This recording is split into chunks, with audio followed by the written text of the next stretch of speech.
नमस्कार, आप देख रहे हैं नेक्स्ट 9 लाइव और मैं हूं आपके साथ अंकिता मिश्रा। आज के इस रिपोर्ट में बात करेंगे अरविंद केजरीवाल और मनीष सिसोदिया की। मनीष सिसोदिया इन दिनों जेल में है और मंगलवार को उन्होंने इस्तीफा थमा दिया।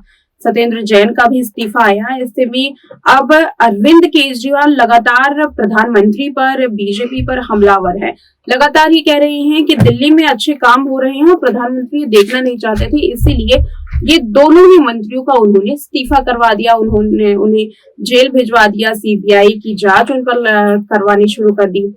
और देखा जाए तो कहीं ना कहीं से ये दो बड़े नेता थे जिनकी अहम भूमिका थी आम आदमी पार्टी के लिए वोट लाने की, क्योंकि अगर हम बात करें शिक्षा के क्षेत्र की तो शिक्षा के क्षेत्र में दिल्ली के शिक्षा मॉडल को काफी ज्यादा प्रचारित किया गया आम आदमी पार्टी की ओर से और काफी ज्यादा उनको वोट इसी बलबूते मिला। वही अगर बात करें मोहल्ला क्लिनिक की, जो कि स्वास्थ्य मंत्रालय का एक बहुत बड़ा दाव था ताकि आम आदमी पार्टी का जो वोट प्रतिशत है वो बढ़ाया जाए। ये दो बड़े फैसले और इन दो बड़े फैसलों को करने वाले दो मंत्री इस समय जेल में हैं।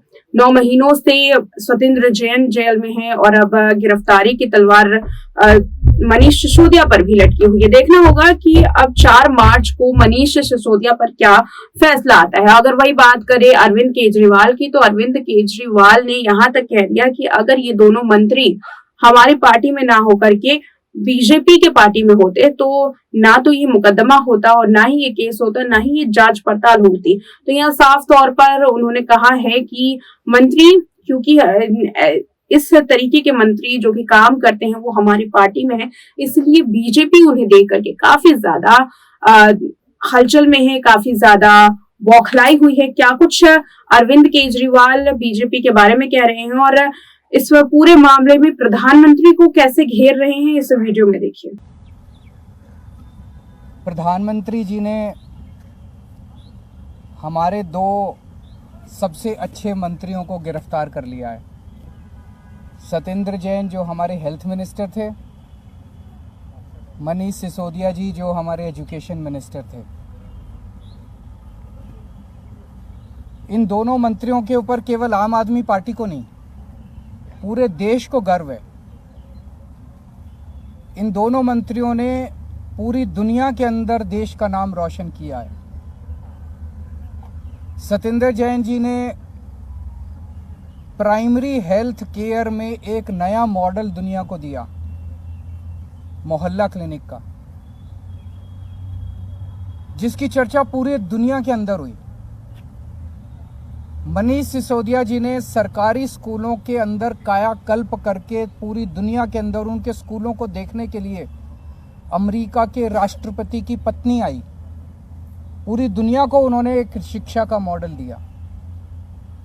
ऐसे दोनों शख्स जिन्होंने दुनिया में भारत का नाम रोशन किया, प्रधानमंत्री जी ने उन दोनों को जेल में डाल दिया। शराब नीति तो बहाना है। शराब नीति में कोई घोटाला नहीं हुआ, सब फर्जी है। असल में प्रधानमंत्री जी चाहते हैं कि दिल्ली के अंदर जो अच्छा काम हो रहा है वो अच्छे काम को रोका जाए, क्योंकि जो काम हम लोग कर रहे हैं वो नहीं कर सकते। मध्य प्रदेश में, गुजरात में और अन्य राज्यों में इनकी कितने सालों से सरकार चल रही है बीजेपी की, एक स्कूल ठीक नहीं कर पाए। ये 30-30, 35-35 साल से इनकी सरकारें चल रही हैं, एक स्कूल, एक अस्पताल ये लोग ठीक नहीं कर पाए। तो अब क्या करें? तो इनको रोको, केजरीवाल की सरकार को रोको, आम आदमी पार्टी की सरकार को रोको, इनको अच्छे काम मत करने दो। अच्छे काम, ये कोई इत्तेफाक नहीं है कि एजुकेशन और हेल्थ में हमारा सबसे अच्छा काम हुआ और एजुकेशन मिनिस्टर और हेल्थ मिनिस्टर को अंदर कर दिया गया। तो शराब नीति तो बहाना है, काम रोकना इनका असली मकसद है। आज मैं दिल्ली की जनता को यह आश्वासन देना चाहता हूं और देश की जनता को आश्वासन देना चाहता हूं, काम नहीं रुकेगा। दिल्ली का अच्छा काम जारी रहेगा। पहले अगर हम 80 की स्पीड पे से चल रहे थे तो अब 150 की स्पीड से चलेगा काम। हमने अपने दोनों मंत्रियों को इन्होंने जेल में डाला है, दोनों मंत्री बदल दिए। आतिशी जी और सौरभ भारद्वाज दोनों शानदार लोग हैं, प्रोफेशनल लोग हैं, पढ़े लिखे लोग हैं, अच्छी एजुकेशन वाले लोग हैं, ये दोनों अब संभालेंगे। जो अच्छा काम सिसोदिया जी और जैन साहब कर रहे थे वो अच्छा काम अब ये दुगनी गति के साथ चलेगा। किसी हालत में हम काम को रुकने नहीं देंगे। एक प्रश्न उठता है, अगर मनीष सिसोदिया जी ने एजुकेशन में अच्छा काम नहीं किया होता तो क्या मोदी जी मनीष सिसोदिया को गिरफ्तार करते? नहीं करते। मनीष सिसोदिया जी को गिरफ्तार इसलिए किया गया क्योंकि उन्होंने एजुकेशन में अच्छा काम किया था, वो काम रोकना था मोदी जी को। अगर सतिंदर जैन ने हेल्थ के अंदर अच्छा काम नहीं किया होता तो क्या उन्हें गिरफ्तार किया जाता? नहीं किया जाता। मकसद ये था कि सतिंदर जैन के हेल्थ के अंदर जो अच्छा काम कर रहा था उसको रोकना था, इसीलिए गिरफ्तार किया गया। एक और बात उठती है, आज अगर मनीष सिसोदिया जी बीजेपी ज्वाइन कर लें तो क्या वो कल उनकी रिहाई नहीं हो जाएगी? छूट जाएंगे, वो कल ही छूट जाएंगे, वो सारे मुकदमे सारे खत्म। तो देखा इस वीडियो में आपने कि कैसे प्रधानमंत्री के बारे में भी अरविंद केजरीवाल ने बात की, भाजपा के बारे में की, और अब देखना ये होगा कि इस पूरे केस में किस तरीके से फैसला लिया जाता है, क्योंकि अब जल्द ही आम आदमी पार्टी और खुद मनीष सिसोदिया दिल्ली के हाई कोर्ट का रुख करने वाले हैं। दिल्ली के हाई कोर्ट में क्या कुछ फैसले सामने आते हैं, कैसे कैसे वो अपने सबूत रखते हैं, क्या क्या दलीलें देखते हैं, वो भी काफी ज्यादा दिलचस्प होगा देखना। और ये भी देखना काफी ज्यादा दिलचस्प होगा कि इस पूरे केस में अरविंद केजरीवाल का कहीं नाम तो सामने नहीं आ सकता है, क्योंकि बार बार जो विपक्षी नेता हैं, यानी कि हम बात करें यहाँ पर बीजेपी की, तो बीजेपी अब केजरीवाल से इस्तीफा चाहती है।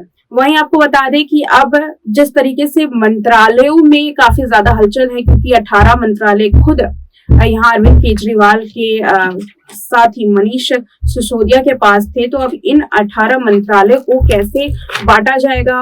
अगर हम बात करें तो सौरभ भारद्वाज और आतिशी का नाम सामने रखा गया है, और ये भी बताया गया है कि जल्द ही उन्हें मंत्रालय सौंप दिए जाएंगे। साथ ही अरविंद केजरीवाल ने इस वीडियो में ये भी कहा कि पहले हम 80 की रफ्तार से जहां काम कर रहे थे, अब हम वहां 150 की रफ्तार से काम करेंगे। अब देखना ये भी है कि कैसे अरविंद केजरीवाल अपना इस वादे को पूरा करते हैं और 150 की रफ्तार से काम करते हैं, क्योंकि लगातार उनके मंत्रियों पर भ्रष्टाचार के आरोप लगाए जा रहे हैं। वहीं अगर हम बात करें कैलाश गहलोत की, तो डीटीसी के खरीद के मामले में भी कैलाश गहलोत इन दिनों सीबीआई के निशाने पर हैं, उनसे भी पूछताछ की जाएगी, और कयासी लगाए जा रहे हैं कि अगला निशाना जो है वो खुद कैलाश गहलोत होने वाले हैं, छानबीन का, जांच पड़ताल का। ऐसे में आम आदमी पार्टी कैसे दिल्ली को रास्ते पर लाती है, कैसे दिल्ली की जो सियासत है उसे पटरी पर लाती है, और कैसे दिल्ली में हो रहे कामकाज को वो संभालती है, काफी ज्यादा दिलचस्प होगा देखना। क्योंकि अभी G20 सम्मेलन की बात करें तो उसमें भी दिल्ली के सौंदर्यकरण का एक बहुत बड़ा हाथ पीडब्ल्यू विभाग का है। ऐसे में कौन कौन से विभाग इन दोनों मंत्रियों को देने होंगे, और आगे आने वाले दिनों में डिप्टी सीएम की कुर्सी कौन संभालेगा, बहुत बड़ा सवाल है। देखना होगा कि डिप्टी सीएम की कुर्सी कौन संभालता है, और क्या डिप्टी सीएम की कुर्सी ऐसे ही खाली रहती है, ये भी काफी दिलचस्प होगा। मनीष सिसोदिया की जगह आखिर कौन लेगा आगे आने वाले समय में, इसका भी बड़ा खुलासा हो सकता है। फिलहाल आज के लिए इतना ही, देखते रहिए नेक्स्ट 9 लाइव।